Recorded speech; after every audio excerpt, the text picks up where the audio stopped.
नाजरीन, आप देख रहे हैं प्रोग्राम खबर गर्म है। मैं हूं सोनिया अदनान और हमेशा की तरह मेरे साथ मौजूद हैं एहतशामुल हक। नाजरीन, मुज़ाहमत या मुफाहमत, हम देख रहे हैं कि इस वक्त नून लीग के बयानिए में बड़ी कंफ्यूजन नजर आ रही है। एक तरफ शहबाज शरीफ साहब का मुफाहमत का बयानिया है, दूसरी तरफ हम देखते हैं कि मरियम नवाज साहिबा का बयानिया है। मरियम नवाज साहिबा ने आज एक बार फिर बात की और एक बार फिर उन्होंने तनकीद की। पहले आपको सुनवाते हैं कि आज मरियम नवाज साहिबा ने क्या कहा, फिर इस पर मजीद बात करते हैं। अब नाज़रीन, $1 मिलियन सवाल ये है कि आखिर पार्टी में बयानिया किसका चलेगा। इस पर आज के प्रोग्राम में तफसील से बात करेंगे। इसके साथ साथ नाज़रीन, दूसरी तरफ हम देख रहे हैं कि पीडीएम फिर से एक्टिव हो गई है। पिछले साल सितंबर में हमने देखा कि पीडीएम बनी और सब कुछ बताया गया कि हम जल्द से करेंगे, हुकूमत को घर भेजेंगे, धरने करेंगे, लॉन्ग मार्च करेंगे, लेकिन ऐसा हुआ कुछ नहीं। जरा आपको याद दिलाते हैं पीडीएम के वो बयानात जो हुकूमत को घर भेजने के हवाले से वक्तन फवक्तन पीडीएम आदत की जानिब से सामने आते रहे। सुनिएगा, फिर इस पर मजीद बात करते हैं।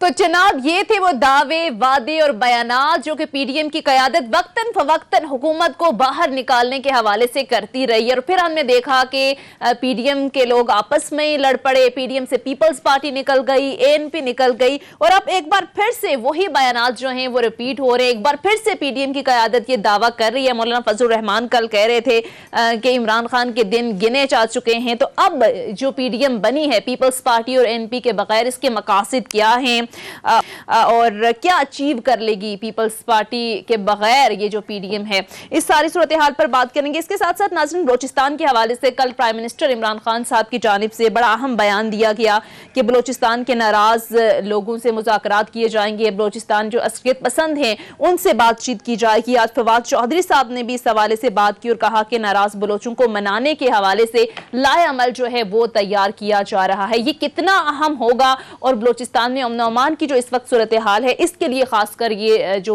बातचीत के अमल का आगाज करने जा रही है गवर्नमेंट, ये कितना अहम होगा। इसके साथ साथ नाज़रीन, अफगानिस्तान की सूरत हाल पर भी बात करेंगे। एक तरफ हम देख रहे हैं कि तालिबान ताकत के जोर पर एक के बाद एक इलाका फतह कर रहे हैं और दूसरी तरफ जाहिर है तालिबान की जानिब से बयान दिया गया कि हम अफगान हुकूमत के साथ बातचीत करने के लिए तैयार हैं। तो ये सूरत हाल क्या बनेगी आगे, सारे मामला पर प्रोग्राम में बात करेंगे। प्रोग्राम के में हमें ज्वाइन करेंगे नून लीग के रहनुमा सेनेटर अफनानुल्लाह साहब। अफनानुल्लाह साहब हमारे साथ मौजूद हैं। बहुत बहुत शुक्रिया अफनानुल्लाह साहब आपके वक्त का। अफनानुल्लाह साहब, हाँ, सबसे पहले तो आ जाते हैं, जाहिर है आज मरियम नवाज साहिबा ने एक बार फिर बात की, मुज़ाहमत या मुफाहमत, बड़ी कंफ्यूजन नजर आ रही है आपकी जमात के अंदर। हम देखते हैं कि शहबाज शरीफ साहब अलग बात करते हैं, मरियम नवाज साहिबा अलग बात करती हैं। आज भी उन्होंने बात की और कहा कि इतनी जिद्दोजहद के बाद हम पागल हैं कि उन्हीं लोगों से डील करें जिनके खिलाफ हमारी ये सारी के सारी जिद्दोजहद रही है। तो सर, किसका बयानिया माना जाए, मुज़ाहमत का या फिर मुफाहमत का?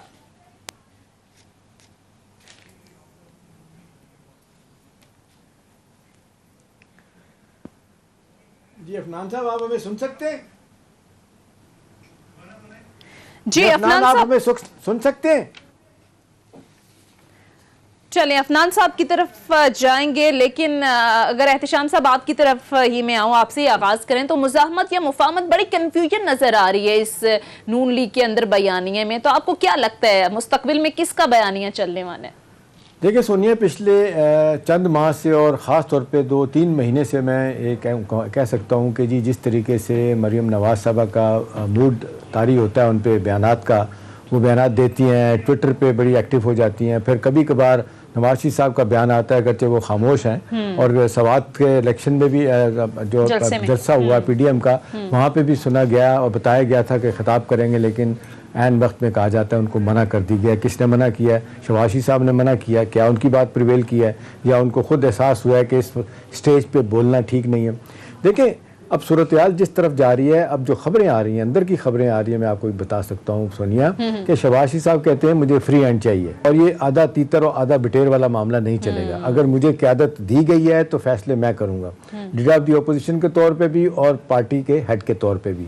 मरियम साहबा जो है ना, आपने देखा पिछले दिनों में बातें होती रहीं, उन्होंने 2 बयानात लिए, 2 लाइनें लेना शुरू की। एक थी कि जी जब बात होगी पार्लियामेंट से बाहर तो पीडीएम फैसले करेगी तो वहाँ मैं जाया करूँगी, जब बात होगी पार्लिमानी पार्टियों के दरमियान पार्लियामेंट की बात होगी तो फिर आप देखें शहबाज साहब आगे जाएंगे। आपने देखा शहबाज साहब ने एपीसी भी बुलाई हुई थी, वो मना कर दी गई। कहा गया कि जी इतलात यही है कि जिस तरीके से मरियम साहबा ने उसको अपोज किया, वो मामला जो है ना ठप हो गया। अब दो चीज़ें बड़ी वाज़ेह तौर पे सोनिया सामने आई हैं। अब क़यादत का झगड़ा अगर कोई कहता है कि नहीं है तो मेरा ख्याल है बड़े अफसोस की बात होगी, नाम मानने वाली बात होगी। अदरवाइज़ तो आप देख लें कि पोल द पार्ट हैं दोनों, और जिस तरीके से शहबाज शरीफ साहब अपना जहन बता चुके हैं, और वक्तन फ़वक्तन आप देखते हैं मरियम साहबा जिस तरह नवाज शरीफ साहब को रिप्रेजेंट करती हैं, एक दो और लोग भी हैं जो इसी तरह की बात करते हैं, खास तौर पे शाहिद खकान अब्बासी। वो तो नाराज भी होते शहबाज शरीफ साहब से कि जी क्यों आपने कहा मैं पाँव पढ़ने के लिए तैयार हूँ मुल्क के लिए। अगरचे मैं समझता हूँ उनका बयान बड़ा ठीक था कि मुल्क की मामलात को बेहतर करने के लिए मुझे पाँव पकड़ने पड़े तो मैं करूँगा, ज़ाती बात तो नहीं कर रहे थे। लेकिन एक वो मैसेज सिग्नलिंग पोस्चरिंग ये होती है कि जी नहीं हमने टफ टाइम देना है, हमने कोई कॉम्प्रोमाइज़ नहीं करना। तो जो आज का बयान है ना उसका तनाज़र सोनिया जो मरियम साहबा का ना वो एक वक्त में तीन लोगों को मुखातिब हो रही होती हैं। अच्छा, वो इमरान को भी मुखातिब हो रही होती हैं, वो अपने चचा शहबाज शरीफ साहब को भी मुखातिब हो रही होती हैं, वो पिंडी वालों को भी मुखातिब हो रही होती हैं। और फिर एक मरतबा फिर आज जो उन्होंने गुफ्तगू की जी इतना कुछ होने के बावजूद कुर्बानी के बाद हम डील करेंगे। देखिए हम नहीं कह रहे कि डील आप करने जा रहे हैं या आपके चचा ने डील करनी है या हो जाएगी या कोई चीज़ प्रोसेस में है। एक बात बड़े वाज़ेह तौर पे सामने आ गई है कि एक चलें छोटा सा धड़ा होगा जो सो कॉल्ड नजरियाती लोग कह लें, कुछ लोग तो सो कॉल्ड कहते हैं, चले हम नहीं कहते, जो कहते हैं पुराने लोग हैं, मेजॉरिटी जो है ना वो कहते हैं इलेक्शन आ रहा है, 2023 का इलेक्शन जीतना है, जो तरीका मरियम साहबा का वो कामयाब नहीं होगा, शहबाज शरीफ साहब को आप सारे इख्तियारात दें, वही फैसले तो करें। दे देंगे इख्तियारात एहतशाम, क्योंकि 2023 में इस बयानिए के साथ अगर नून लीग जाएगी तो फिर तो आपको नहीं लगता कि मुश्किल हो जाएगा नून लीग के लिए? देखिए जलसे जुलूस के लिए तो मरियम साहबा जरूर डेफिनेटली मुतहरिक होंगी, वो जाएंगी और लोग आएंगे भी। देखिए अब जो शहबाज शरीफ साहब मैसेज दे रहे हैं अपने भाई साहब के पास, जो जाना था नहीं जाने दिया गया, चाहे किसी बहाने से जा रहे थे, उन्होंने बड़ा वाज़ेह तौर पे यही जाके उन्हें कहना था कि देखें मैं आपको रेस्क्यू कर सकता हूं बड़े भाईजान, लेकिन थोड़ी देर के लिए खामोशी इख्तियार करें, मुझे डील करने दें, मुझे मामलात अपने हाथ में लेने दें। लेकिन पार्टी में दो चार लोग हैं जो नहीं करने देते। मरियम साहबा, परवेज ऋषि साहब उनकी बड़ी सपोर्ट करते हैं, बहुत बड़े हार्ड लाइनर हैं। मेजॉरिटी आपको लगता है हक में है मुफाहमत के बयानिए की, जो शहबाज शरीफ हक में है ये नहीं पता, लेकिन मुफाहमत के हक में जरूर है। देखिए उन्हें पता है ख्वाजा आसिफ साहब अभी जिस तरह तकरीबन 4-5 महीने के बाद वो जेल से वापस आए हैं, अब जिस तरीके से उनकी ज़मानत हुई है, इस तरह बाकी लोग हैं। शहबाज शरीफ साहब एक लंबे अरसे के बाद आप वापस आए, 7-8 महीने के बाद, फिर उनके साहबजादे 22 माह जेल में रहे। इसके बावजूद आप देख लें कि वो टेक ऑन अदारों को नहीं करते। उन्हें पता है क्रूर रियलिटी है, उनको ये पता है कि ये ज़िंदगी की सबसे बड़ी एक ज़मीनी हक़ाइक़ में से एक, ये हक़ाइक़ में से एक बात है कि आप लड़ाई करके अदारों से आप कभी इक़्तिदार में नहीं आ सकते, आपको कोई रिलीफ नहीं मिल सकता, आप किसी तरह भी जिसको कहते हैं कि कोई आपको आपके कोई फ़ायदे की बात होगी वो नहीं होगी। दूसरा आप देखें इनके बयान के साथ एक और बात भी बड़ा इंपॉर्टेंट एक बयान दिया गया शाहिद खकान अब्बासी की तरफ। वो ये कह रहे हैं कि जी एस्टैब्लिशमेंट के पास सोनिया कि इस वक्त कोई और चॉइस नहीं है, कोई ऑप्शन नहीं है सिवाय इनको रखने का। वो खुद भी समझ गए कि जी हमारे लिए भी एक्सेप्टेबिलिटी नहीं है। तो मेरा ख्याल है आप लोग इंतजार कर रहे हैं कि ये प्राइवेटली भी अदरवाइज भी उन्होंने कह दिया कि जी 2023 तक हम इंतजार करेंगे। अगरचे राना सनाउल्लाह साहब ने एक दफ़ा फिर बयान दिया है कि जी लॉन्ग मार्च का भी एक ऑप्शन मौजूद है। अभी अब कौन सा लॉन्ग मार्च का ऑप्शन रह गया? सारी चीज़ें आपकी फिजल आउट हो गई हैं, हुकूमत अपने क्राइसिस निकल आई है, इकॉनमी को इम्प्रूव होना शुरू हो गया। सबसे बड़ी बात है आखिरी जो बजट का मामला था वो अप्रूव कर लिया, तो हुकूमत जो है ना वो को टफ टाइम देने के लिए अपोजिशन की जमातें जो है ना बहुत दूर हैं, खास तौर पे PMLN और मौलाना फजल रहमान। और वैसे आपको क्या लगता है अब ये दोबारा से इन्होंने जो PDM का रिवाइवल जलसा भी किया, तो आपको लगता है कि ये हुकूमत को टफ टाइम देना तो दूर, इनको भी समझ आ गई है कि हुकूमत को घर भेजना तो अब जाहिर है मुमकिन नहीं रहा, अब जाहिर है 2023 के इलेक्शन के हवाले से ये कैंपेन ही है बस? देखिए सोनिया, एक जो तबका है जो अब मानने वाली बात है, जो PTI के लोग खिलाफ हैं और जो वाकई चाहते हैं कि जी जो चाहे PMLN के लोग हैं, पीपल्स पार्टी के हैं, मौलाना फजल रहमान के जो फॉलोअर्स हैं, वो चाहते तो हैं कि जी तब्दीली आए, वो चाहते तो हैं कि टफ टाइम दिया जाए, लेकिन वो प्राइवेटली भी कहते हैं, ओपनली भी कहते हैं कि जी जो काम करना चाहिए था 11 पार्टियों ने वो उनसे नहीं हुआ, नाकामी उनको हुई है। तो अब ये ऑडियंस तो इनके पास होनी चाहिए ना, वो चाहते हैं कि लोग सुने हमारी बात, और फिर ये कि अगर ये नहीं कहेंगे तो फिर क्या कहेंगे? हुकूमत के खिलाफ जलसे जुलूस नहीं करेंगे तो क्या करेंगे? लोग तो ये कहेंगे जी फिर कोई डील हो गई है, नहीं हुई तो लोग फिर भी कहेंगे डील हो गई है, खामोश होकर बैठ गए। अफनानुल्लाह साहब भी हमें ज्वाइन कर चुके हैं, उनकी तरफ जरा बढ़ते हैं। अफनानुल्लाह साहब, मुज़ाहमत या फिर मुफाहमत, इसको लेकर पार्टी में बड़ी कंफ्यूजन है। अब शहबाज शरीफ साहब जाहिर है अलग बात करते हैं, उनका मुफाहमत का एक बयानिया है, सवात के जलसे में भी उन्होंने खिताब किया, तो जाहिर है कोई ऐसी बात, कोई इस तरह की तनकीद डायरेक्टली उनकी जानिब से नहीं हुई। लेकिन मरियम नवाज साहिबा जाहिर है मुजाहमत की बात करती हैं, आज भी उनकी जानिब से कुछ ऐसी बातें की गई, तो आखिर किसके बयानिए को लेकर आगे चलेगी पार्टी, किसके बयानिए को माना जाए?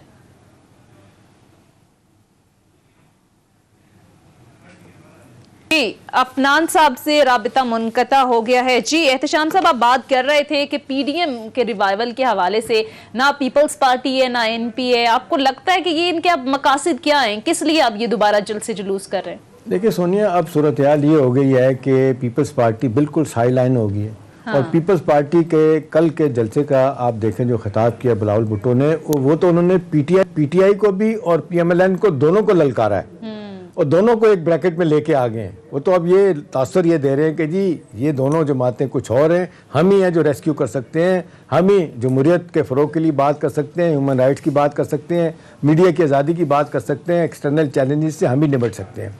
तो बड़ा वाज़ेह तौर पे उन्होंने जिसको कहना चाहिए बड़ी भरपूर तनकीद की है, अगर इनडायरेक्टली की है पीएमएलएन के ऊपर भी और पीटीआई के ऊपर भी। अब ये देखिए जिस तरीके से पीपल्स पार्टी एक साइड पे हो गई है, पीएमएलएन एएनपी हो गई है। अब दो जमातों पे बहुत कहा जा रहा था और दो जमातें दावा भी कर रही थी, पीएमएलएन और मौलाना फजल रहमान साहब, कि हमें किसी की ज़रूरत नहीं है, हम अपने तौर पर मामलात को आगे ले जाएंगे। और फजल रहमान साहब तो ये कहते रहे मैं अकेले 50,000 का मजमा ले आया था और यहाँ पे हमने धरना किया था, वो तो मेरे साथ हाथ हुआ, कुछ लोगों ने वादा किया, हुकूमत नहीं गई, वो तो खैर छोड़ देते हैं, इल्ज़ाम दिन पे देते हैं, लेकिन बहरहाल जो ऑब्जेक्टिव था वो अचीव नहीं हुआ। अब सवाल ये है कि जी इतना कुछ करने के बावजूद आप डे वन से पहले दिन से इंतखाब हुआ, जिस दिन दूसरे तीसरे दिन प्राइम मिनिस्टर साहब आते हैं हाउस में, आपने उनको बोलने नहीं दिया, उससे लेके आज तक ना पार्लियामेंट में सुख चैन से लोग बैठे हैं, ना लेजिस्लेशन को प्रॉपर हो चुकी है, ना प्रोसीडिंग प्रॉपर हुई है, ना पार्लियामेंट के बाहर। हत्ता कि मैं तो ये कहूँगा सिक्योरिटी की मीटिंग जो हुई थी उसमें प्राइम मिनिस्टर और इत्तलात यही है कि वो नहीं चाहते थे कि भी इख्तलाफी बातें होंगी और बकौल किसी के जी इन्होंने तो आर्मी चीफ के आगे हमारी शिकायतें लगानी है, तो बेहतर ये है कि बाहर ही रहे। तो इख्तलाफात अपनी इतनी जगह है, लेकिन असल बात यह कि इतना कुछ होने के बावजूद जिस मसले के ऊपर पीएमएलएन और फजल रहमान साहब कैश करा सकते थे वो थे अवामी मसाइल। वो बहुत देर के बाद उनको ख्याल आया कि जब देखा कि जी अब कुछ नहीं बनना, तो फिर उन्होंने बात की जी महंगाई की, और महंगाई की भी जिस अंदाज से आगे लेके गए लोगों ने उसको भी एक्सेप्ट नहीं किया कि जी इनका महंगाई से क्या ताल्लुक वास्ता है, ये कौन सी जाके जब सवाल एक दो लोगों से पूछा गया कि कभी आप मंडी जाके कभी आपने कोई चीज़ खरीदी है, तो जाहिर है कहाँ खरीदते होंगे, उनके मुलाजिम और नौकर भी वो जाकर खरीदते हैं। तो अब सवाल इस वक्त ये है कि जी हुकूमत के खिलाफ ये लड़ाई हुकूमत को हटाने में तो अब कामयाबी नहीं हुई। अब तो सब लोगों ने ये एक्सेप्ट कर लिया कि 2023 तक यही रहेंगे, और कुछ लोग कहते हैं कि अगर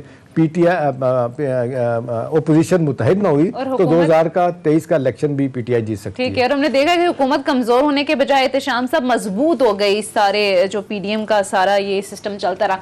बहरहाल अफनानुल्लाह साहब हमें ज्वाइन कर चुके हैं। अफनानुल्लाह साहब, मुसाहमत या मुफाहमत इस हवाले से बड़ी कन्फ्यूजन नजर आ रही है पार्टी में। अब मरियम नवाज साहिबा का एक अलग बयानिया है, शहबाज शरीफ साहब अलग बात कर रहे हैं। सवात जलसे में भी हमने देखा कि शहबाज शरीफ साहब ने जाहिर है डायरेक्टली कोई तनकीद नहीं की, लेकिन पहले दिन से हम देख रहे थे कि जिस तरीके से नवाज शरीफ साहब मरियम नवाज साहिबा तनकीद करती रही हैं, तो अब आगे मुस्तकबिल में किसका बयानिया चलेगा?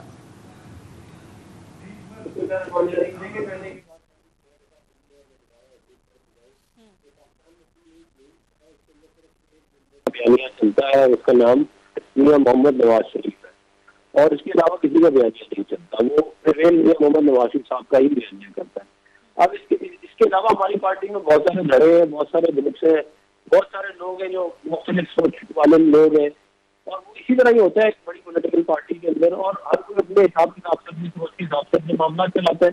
लेकिन पार्टी की जो पॉलिसी है और जो पार्टी की जो सोच है, जो पार्टी ने करना है, उसकी वो डिसीजन जो है वो मोहम्मद नवाज शरीफ साहब निष्पक्ष तौर से है, तो वो लेते हैं। और मेरा ये ख्याल है कि ये इतनी ज़्यादा इस बात में डिस्कशन हुई है कि मरियम भी सोच रही है और सवाल भाई आप इससे क्या फर्क पड़ता है। फर्क तो ये बात ये है कि हमारा वोट को इज्जत दो का नारा जो है वो अभी भी वही का वही है, हम उससे बिल्कुल पीछे नहीं हटे, और हम जो है वो जो इस मुल्क में सिविल सुप्रीमेसी की जद्दोजहद है उसको हम आगे लेके जाएंगे। अच्छा, इस मुल्क में रूल ऑफ लॉ की, इस मुल्क में फ्रीडम ऑफ प्रेस की, उसको हम आगे लेके जाएंगे, और उसके लिए हमने कुर्बानियां भी आगे भी अगर देनी पड़ी तो देने के लिए तैयार। ये तो अफनान आपकी बात समझ आ गई, आपका नुक्ता नज़र सामने आ गया, लेकिन माजरत के साथ देखें जो ज़मीनी हक़ाइक़ हैं वो उसको अब झुठाया नहीं जा सकता। मैं आपकी बात से 101% एग्री करता हूँ कि बयानिया नवाशी साहब का भी चलेगा। अभी नवाशी साहब जो तकरीरें शुरू की थी गुजरांवाला से, बीच में फिर आगे गए, फिर ब्रेक लग गई, सवाद का जलसा नहीं हो सका। अब जिस तरीके से शहबाज साहब बात करते हैं, आप देख लें अदारों के ख़िलाफ़ बात नहीं कर रहे हैं, चाहे आप भले कहेंगे नहीं बयानिया जो है नवाशी साहब का चलेगा। अब नवाशी साहब की खामोशी, 2023 का इलेक्शन, फिर कश्मीर का इलेक्शन, और फिर आपकी पार्टी के अंदर भी तो लोग हैं ना जो कहते हैं कि जी जिस तरीके से PMLN ऑपरेट करना चाहती है हमें इससे नुकसान होगा, अदारों से लड़ाई करके हम बात नहीं मान सकते। 2-3 लोग अगर कहेंगे तो उनकी बात तो कोई नहीं मानेगा। तो प्रोसेस में लोग यही कहते हैं कि जी फ्री हैंड शहबाज साहब को नहीं मिलेगा तो पार्टी की सर्वाइवल के लिए बड़ी मुश्किलात हो जाएंगी। जी लेकिन पार्टी के सर्वाइवल जो है वो इन चीजों पर मुश्तमिल नहीं होता जिन पे आप कह रहे हैं। पार्टी का सर्वाइवल मुश्तमिल होता है कि पार्टी के अंदर कोई आइडियोलॉजी है जिसके ऊपर मामला लेके आगे जा रहे हैं, उस आइडियोलॉजी जो है उसकी बुनियाद जो है वो आवाम का मुफाद होता है, तब पार्टी आगे चलती है। अगर हम इन अपने जाती मुफादात को अवामी मुफादात के ऊपर कर देंगे तो पार्टी वैसे ही खत्म हो जाएगी। और हमारा हमेशा डे वन से स्टांस रहा है कि इस मुल्क के अंदर अब आके हम इस नतीजे पहुंचे कि इस मुल्क के अंदर कॉम्प्रोमाइज की सियासत और जो पिछले 60-70 साल से मामला चल रहे हैं उसकी वजह से आज हम अफगानिस्तान के लेवल पे आ गए, मतलब बांग्लादेश भी हमसे आगे निकल गया। तो ये जो मामला है कि जमीनी हक़ाइक़ और वो जमीनी हक़ाइक़ में तो यहाँ तक किया जा रहा है जी, वरना तो आप देखें ना ये हाइब्रिड निज़ाम में इमरान खान वज़ीर आज़म है, तरक्की होनी चाहिए थी, वो जो है वो अपना सुबह शाम उसमें तरक्की होती, लेकिन आज हालात सारे पाकिस्तान। देखिए अफनान माजरत के साथ देखिए जो नरम गोशा रखने वाले लिखने वाले भी हैं, मैं 4-5 लोगों का नाम गिनवा देता हूँ। सलीम साफ़ी हैं, सुहेल वड़ाई साहब हैं, नदीम खुर्शीद हैं, उसके बाद जावेद चौधरी हैं, इनके कॉलम पढ़ लें। वो मुसलसल ये बात लिखते रहे हैं, कहते रहे हैं कि जी PMLN के अंदर ये झगड़ा क़यादत का कि किसकी बात मानी जाएगी और बयानियों की बात, इससे नुकसान हो रहा है, एक पेज पे आने की ज़रूरत है। फॉर द टाइम बिंग लोग ये चारों बंदे लिख चुके हैं कि नवाशी साहब थोड़ी देर के लिए खामोश हो जाएं, इनको भाई साहब को अपनी क़यादत दे दें। तुर्गत तैयब अर्दोगान की तरह वो भी चले गए थे, अपने अब्दुल्ला गुल को ले आए थे, अब्दुल्ला गुल इलेक्शन जीत के फिर रिज़ाइन किया था, दोबारा तैयब अर्दोगान आ गए थे। वो कहते थोड़ा इंतज़ार कर लें, आपका इंतज़ार ना करने से हमें नुकसान है। तो मैं उन लोगों की बात कर रहा हूँ जो नरम गोशा रखते हैं PMLN के लिए। जी लेकिन मैं ये बात जो नरम गोशा PMLN के लिए रखते हैं उन लोगों का मैं शुक्रगुजार हूँ, लेकिन हम पॉलिटिकल स्ट्रैटेजी तो हमने बनानी है ना, और जो हक़ाइक़ हैं वो हमारे सामने आते हैं, उनके हिसाब से हमें पॉलिटिकल अपनी स्ट्रैटेजी बनानी होती है। और हमें हमारे लीडरों को जेलों में डाला गया, हमारे लीडरों पे झूठे केसेस बनाए गए, हमारे लीडरों के ऊपर FBR के FIA के झूठे नोटिस भेजे गए, लोगों को जेलों में बंद किया गया, हमारी हुकूमत खत्म कर दी गई, हमें इलेक्शन मियां मोहम्मद नवाज साहब को हुकूमत से निकाल दिया गया, से हमें 2018 का इलेक्शन हरा दिया गया। आप क्या कॉम्प्रोमाइज करें? ठीक है, बात तो ये है ना, कॉम्प्रोमाइज क्या करें जब कॉम्प्रोमाइज ने हमें क्या दिया, ये भी तो सवाल है ना। ठीक है, बहुत बहुत शुक्रिया। पीपल्स पार्टी के रहनुमा अफनानुल्लाह साहब हमारे साथ मौजूद हैं। PMLN के सॉरी नाज़रीन, एक ब्रेक के लिए, ब्रेक के बाद जब वापस आएंगे तो पीपल्स पार्टी के रहनुमा हैदर ज़मान कुरैशी साहब हमारे साथ मौजूद होंगे। Stay tune.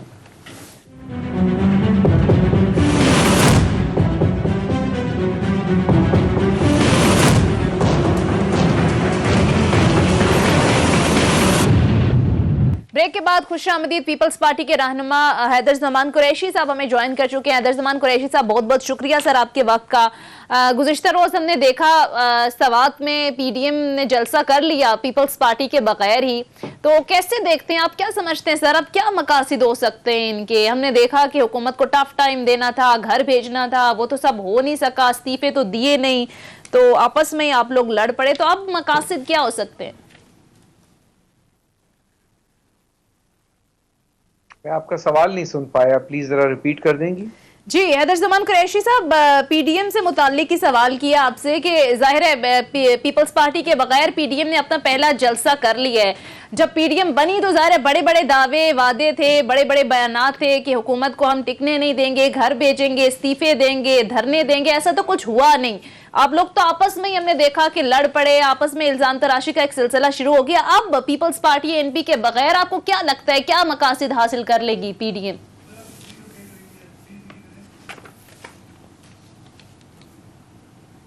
जी हैदर साहब।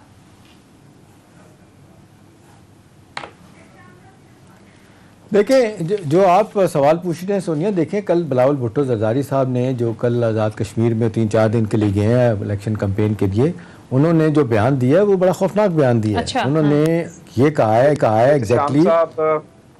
जी जी आवाज आ रही है? जी जी हैदर साहब, आप हमें सुख सुनते हैं?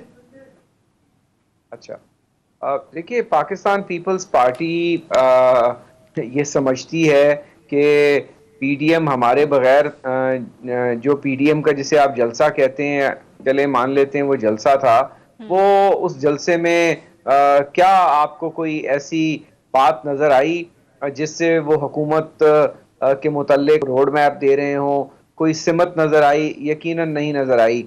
पीडीएम की वो जमात जो अपने आप को बहुत मकबूल समझती है, उनकी आपने पार्लियामान में जो उन्होंने फैसिलिटेट किया इस हुकूमत को कि 84 MNAs में से 14 रह गए, बाकी 70 ना जाने कहाँ किस बाग के अंदर सैर तफरी के लिए चले गए जब कट मोशंस का टाइम आया। और पाकिस्तान पीपल्स पार्टी के 56 में से 54 MNAs मौजूद रहे, दीगर लोगों के लोग मौजूद रहे, और हमने पूरी कोशिश की और उसके बावजूद जो है 172 बामुश्किल हुकूमत को बजट के ऊपर काउंट मिला, जो कि एग्जैक्ट मिनिमम रिक्वायरमेंट है, वरना एक वोट भी कम होता तो शायद गवर्नमेंट जो है माइनॉरिटी हो जाती। तो आप ये देखिए कि कहां कहां पीएमएल नवाज जो है अपने अंदाज़े बयान में और अंदाज़े सियासत में लबकुशाई और करती है और ऑन फैक्ट्स क्या बात कर रही है। तो ये पीडीएम के जलसे जो हैं ये तो इमटेरियल हो गए हैं, बिकॉज उनकी खामोशी, उनकी फैसिलिटेशन, एक तरफ ओपनली शहबाज शरीफ साहब मफाहमत की बात करते हैं, दूसरी तरफ मरियम साहिबा पर्दे के पीछे मफाहमत की बात करती हैं, लेकिन जब ट्विटर पे आती हैं और एक और एलिमेंट, और आप देखिए कि नैब कितनी जो है फेवरेबल हुई है उनको। तो ये बात जो है अपनी जगह आया है और सबके सामने है, लेकिन पीडीएम क्या अहदाफ हासिल करती है? अब पीडीएम का जलसा जिन लोगों ने किया और जिसको वो पीडीएम समझते हैं, हम तो उसको पीडीएम नहीं समझते, हम तो उसको डीएम समझते हैं। अब डीएम वाले जाने और उनके जलसे जाने और करें, लॉन्ग मार्च भी करें, इन्होंने इस्तीफे भी देने थे, दें। अब हमने वो जो काम नहीं किया पीपल्स पार्टी ने, और जेयूआई जो है एजेके में पीटीआई से इत्तेहाद कर रही है, राशिद सुमरो बदीन में जीडीए से इत्तेहाद करता है, ठीक है, ये मिलकर इलेक्शन लड़ रहे हैं पीटीआई से, और उसके बाद ये कहना कि हम इस हुकूमत के खिलाफ हैं। आप इलेक्शन भी मिलके लड़ रहे हैं, आप बजट भी पास करवा रहे हैं, और उसके बाद आप ये कह रहे हैं इसमें हुकूमत को टफ टाइम। कुरैशी साहब एक चीज बताइएगा, कुरैशी साहब एक चीज बताइएगा, यूं लग रहा है कि बिलावल भुट्टो जरदारी साहब अपनी सियासी हिकमत अमली बड़ी तेजी के साथ जो है ना तब्दील कर रहे हैं। वो एक वक्त में पीटीआई और पीएमएलएन दोनों को टेक ऑन कर रहे हैं। कल के जलसे में जो उन्होंने खिताब में बड़ा वाज़े तौर पे लफ्ज़ इस्तेमाल किया, उन्होंने कहा कि जाले जो हैं वो वोट की इज्जत वाले और कठपुतली दोनों का बंदोबस्त करेंगे।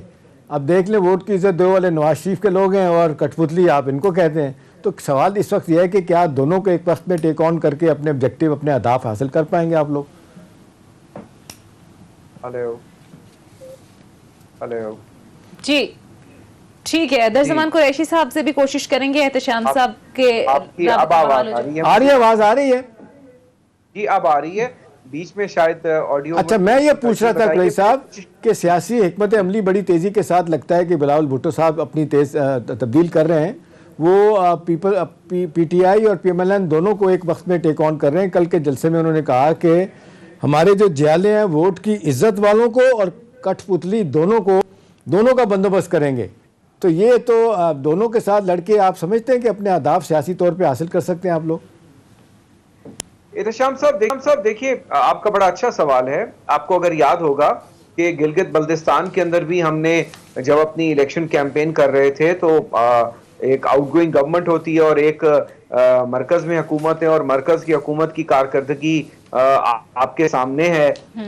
और आज़ाद कश्मीर में आउटगोइंग गवर्नमेंट जो है पीएमएल नवाज की है, और उन्होंने पीटीआई हुकूमत ने अपने अंदाज में प्री पोल रिगिंग शुरू की हुई थी, और आज़ाद कश्मीर हुकूमत ने जिस तरीके से इलेक्टोरल लिस्टों के साथ वोटर्स को निकाला यहाँ तक कि पाकिस्तान पीपल्स पार्टी के जो लड़ने वाले कैंडिडेट्स हैं, जो पिछली बारी रनर्स अप आए हैं, उनके नाम और उनके वोट वोटर लिस्टों में से निकाल दिए। यानी इस हद तक आउटगोइंग गवर्नमेंट जो है वो धांधली कर रही थी। और फिर विफाकी वजीर जो कश्मीर इलाका जाते हैं वो और मरकज से बहुत ज्यादा मुदाखलत होती है और इलेक्शन को यकीनन इन्फ्लुएंस किया जा रहा है और रिग की जा रही हैं चीजें। प्री पोल और पोस्ट पोल या पोलिंग डे के ऊपर भी वाकयात आएंगे तो हमने लिखा भी है, लेकिन आजाद कश्मीर का इलेक्शन कमीशन जो है वो बिल्कुल उस तरीके से नहीं एक्शन ले रहा या नोटिस ले रहा जिस तरीके से हम तवक्को करते हैं। तो हम क्यों ना उनकी बुरी तर्ज हुक्मरानी, उनका दोहरा मेयार और पीटीआई की जो गवर्नेंस है, जो पाकिस्तान के अंदर उन्होंने इकोनॉमी का सत्यानाश कर दिया है और अवाम का जीना ढूबर कर दिया है, तो वो हम बिल्कुल, हम तो दोनों को क्रिटिसाइज करेंगे। कुरैशी साहब बहुत बहुत शुक्रिया आपके वक्त। एक मुख्तसर ब्रेक के लिए कहा जा रहा है, ब्रेक के बाद जब वापस आएंगे तो मजीद इश्यूज पर बात करेंगे। Stay with us.